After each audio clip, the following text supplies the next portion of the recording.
Container corporation of India limited ने अपने Q1 के नंबर्स को रिलीज कर दिया। तो चलो नंबर्स देखते हैं कैसे आए with the help of charts के। तो हम नंबर्स देखते हैं, सारे नंबर्स करोड़ में हैं, तो ध्यान रखना। सेल्स और एक्सपेंसेस हम देखते हैं तो कंपनी के पिछले क्वार्टर के मुकाबले जो ऑपरेट सेल्स है वो कम हुई है और ऑपरेटिंग प्रॉफिट जो एक्सपेंसेस है वो भी कम हुई है।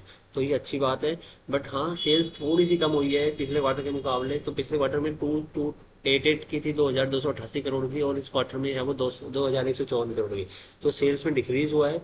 ऑपरेटिंग प्रॉफिट और नेट प्रॉफिट देखें तो पिछले क्वार्टर के मुकाबले ऑपरेटिंग प्रॉफिट 441 करोड़ का था, इस क्वार्टर में 433 करोड़ का है। तो ऑपरेटिंग प्रॉफिट भी थोड़ा सा कम हुआ है। और नेट प्रॉफिट देखें पिछले क्वार्टर के मुकाबले 299 करोड़ का था और इस क्वार्टर में 267 करोड़ का। तो अगर हम पिछले क्वार्टर के मुकाबले देखें तो नेट प्रॉफिट भी कम हुआ है। बट हाँ, ठीक ठाक है, कोई ज़्यादा कम भी नहीं हुआ, ज़्यादा बड़ा भी नहीं है। क्वार्टरली ये चलता रहता है। टैक्स परसेंटेज नॉर्मल है, देखने की जरूरत नहीं है।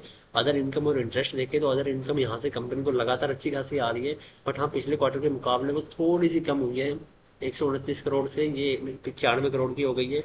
तो ये तो चलती रहता है। अदर इनकम तो कहीं कंपनी ने इन्वेस्ट कर रखा है, ये मेन बिजनेस से इनकम नहीं आती, जो ये अदर इन्वेस्टमेंट से आती है। और इंटरेस्ट देखिए, कंपनी 17 करोड़ का पे कर रही थी और इस क्वार्टर में 17 करोड़ के।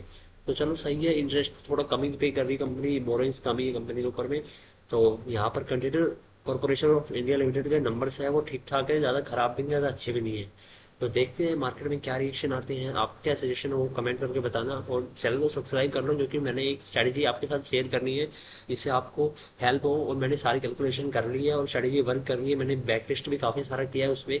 तो मैं वो शेयर करूँगा, ठीक है। तो चलो मिलते हैं नेक्स्ट वीडियो में।